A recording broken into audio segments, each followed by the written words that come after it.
Romanos capítulo 8. Portanto, agora nenhuma condenação há para os que estão em Cristo Jesus, que não andam segundo a carne, mas segundo o Espírito. Porque a lei do Espírito de vida em Cristo Jesus me livrou da lei do pecado e da morte. Porquanto que era impossível a lei, visto como estava enferma pela carne, Deus, enviando o seu Filho em semelhança da carne do pecado, pelo pecado condenou o pecado da carne, para que a justiça da lei se cumprisse em nós, que não andamos segundo a carne, mas segundo o Espírito. Porque os que são segundo a carne inclinam-se para as coisas da carne, mas os que são segundo o Espírito para as coisas do Espírito. Porque a inclinação da carne é morte, mas a inclinação do Espírito é vida e paz. Porquanto a inclinação da carne é inimizade contra Deus, pois não é sujeita à lei de Deus, nem em verdade o pode ser. Portanto, os que estão na carne não podem agradar a Deus. Vós, porém, não estáis na carne, mas no Espírito, se é que o Espírito de Deus habita em vós. Mas se alguém não tem o Espírito de Cristo, esse tal não é dele. E se Cristo está em vós, o corpo na verdade está morto por causa do pecado, mas o Espírito vive por causa da justiça. E se o Espírito daquele que dos mortos ressuscitou a Jesus habita em vós, aquele que dos mortos ressuscitou a Cristo também vivificará os vossos corpos mortais pelo seu Espírito que em vós habita. De maneira que, irmãos, somos devedores, não à carne, para viver segundo a carne. Porque se viverdes segundo a carne, morrereis. Mas se pelo Espírito mortificardes as obras do corpo, vivereis. Porque todos os que são guiados pelo Espírito de Deus, esses são filhos de Deus. Porque não recebestes o espírito de escravidão, para outra vez estardes em temor, mas recebestes o espírito de adoção de filhos, pelo qual clamamos, Abba, Pai. O mesmo Espírito testifica com o nosso espírito que somos filhos de Deus. E se nós somos filhos, somos logo herdeiros também, herdeiros de Deus e co-herdeiros de Cristo. Se é certo que com Ele padecemos, para que também com Ele sejamos glorificados. Porque para mim tenho por certo que as aflições deste tempo presente não são para comparar com a glória que em nós há de ser revelada. Porque a ardente expectação da criatura espera a manifestação dos filhos de Deus. Porque a criação ficou sujeita à vaidade, não por sua vontade, mas por causa do que a sujeitou, na esperança de que também a mesma criatura será libertada da escravidão da corrupção, para que a liberdade da glória dos filhos de Deus. Porque sabemos que toda a criação geme e está juntamente com dores de parto até agora. E não só ela, mas nós mesmos, que temos as primícias do Espírito, também gememos em nós mesmos, esperando a adoção, a saber, a redenção do nosso corpo. Porque em esperança somos salvos. Ora, a esperança que se vê não é esperança, porque o que alguém vê, como esperará? Mas se esperamos o que não vemos, com paciência o esperamos. E da mesma maneira também o Espírito ajuda as nossas fraquezas, porque não sabemos o que havemos de pedir como convém. Mas o mesmo Espírito intercede por nós com gemidos inexprimíveis. E aquele que examina os corações sabe qual é a intenção do Espírito, e é ele que, segundo Deus, intercede pelos santos. E sabemos que todas as coisas contribuem juntamente para o bem daqueles que amam a Deus, daqueles que são chamados por seu decreto. Porque os que dantes conheceu, também os predestinou para serem conformes à imagem de seu Filho, a fim de que ele seja o primogênito entre muitos irmãos.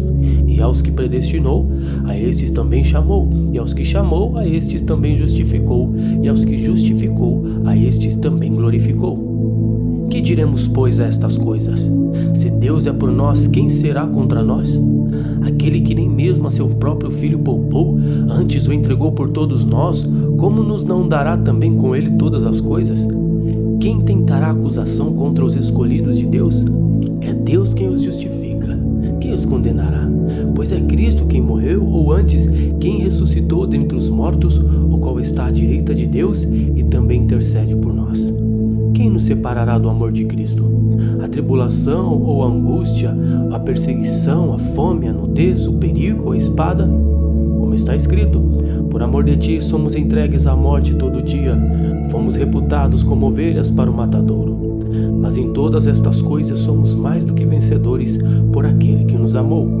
Porque estou certo de que nem a morte, nem a vida, nem os anjos, nem os principados, nem as potestades, nem o presente, nem o porvir, nem a altura, nem a profundidade, nem alguma outra criatura nos poderá separar do amor de Deus que está em Cristo Jesus, nosso Senhor.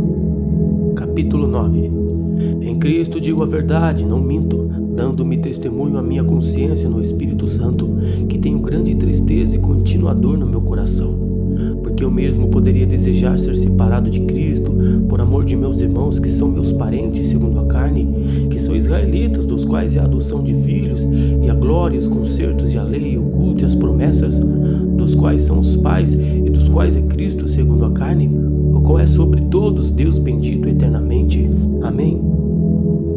Não que a palavra de Deus haja faltado, porque nem todos os que são de Israel são israelitas, nem por serem descendência de Abraão são todos filhos, mas em Isaque será chamado a tua descendência.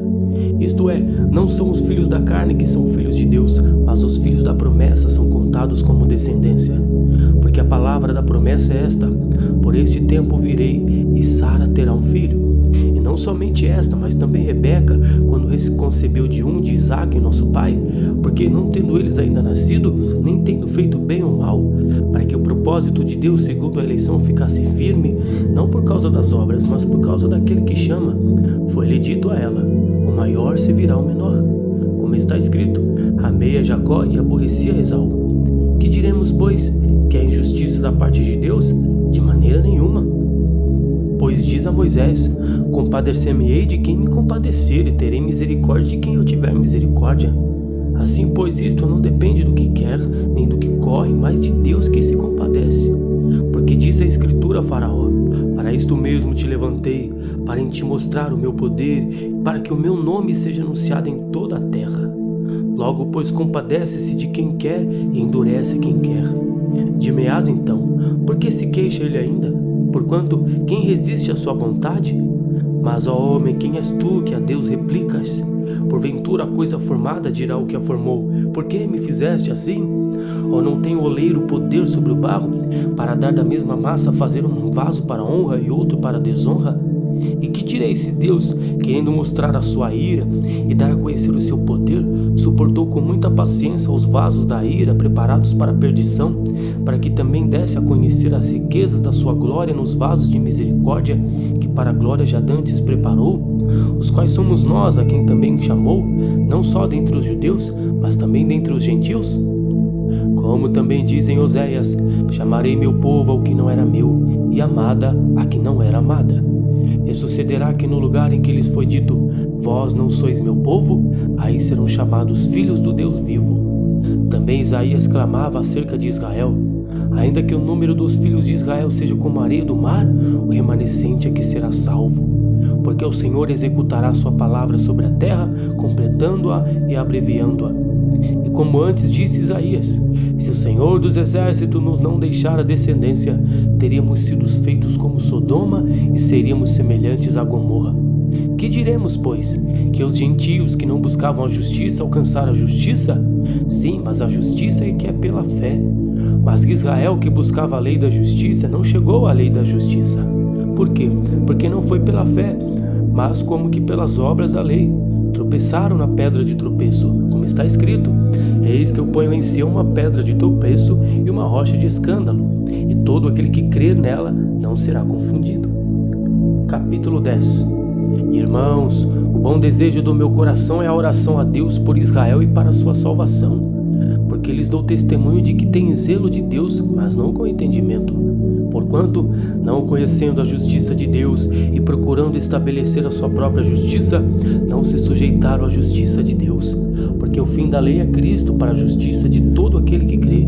Ora, Moisés descreve a justiça que é pela lei, dizendo: o homem que fizer estas coisas viverá por elas. Mas a justiça é pela fé, diz assim: não digas em teu coração: quem subirá ao céu, isto é, a trazer do alto a Cristo? Ou quem descerá ao abismo, isto é, a tornar a trazer dentre os mortos a Cristo? Mas que diz? A palavra está junto de ti, na tua boca e no teu coração. Esta é a palavra da fé que pregamos, a saber, se com a tua boca confessares ao Senhor Jesus e em teu coração creres que Deus ressuscitou dos mortos, serás salvos. Visto que com o coração se crê para a justiça e com a boca se faz confissão para a salvação. Porque a Escritura diz: todo aquele que nele crer não será confundido. Porquanto não há diferença entre judeu e grego, porque o mesmo é o Senhor de todos, rico para com todos os que invocam. Porque todo aquele que invocar o nome do Senhor será salvo. Como, pois, invocarão aquele em quem não creram? E como crerão naquele de quem não ouviram? E como ouvirão se não há quem pregue? E como pregarão se não forem enviados? Como está escrito: quão formosos os pés dos que anunciam a paz, dos que anunciam coisas boas. Mas nem todos recebem o evangelho, pois Isaías diz: Senhor, quem creu na nossa pregação? De maneira que a fé é pelo ouvir e ouvir pela palavra de Deus. Mas digo, porventura não ouviram? Sim, por certo, pois por toda a terra saiu a voz deles e as suas palavras até os confins do mundo. Mas digo, porventura Israel não o soube? Primeiramente diz Moisés: eu vos meterei em ciúmes com aqueles que não são povo, com gente insensata vos provocarei a ira. E Isaías ousadamente diz: fui achado pelos que não me buscavam, fui manifestado aos que por mim não perguntavam. Mas contra Israel diz: todo dia estendi as minhas mãos a um povo rebelde e contradizente.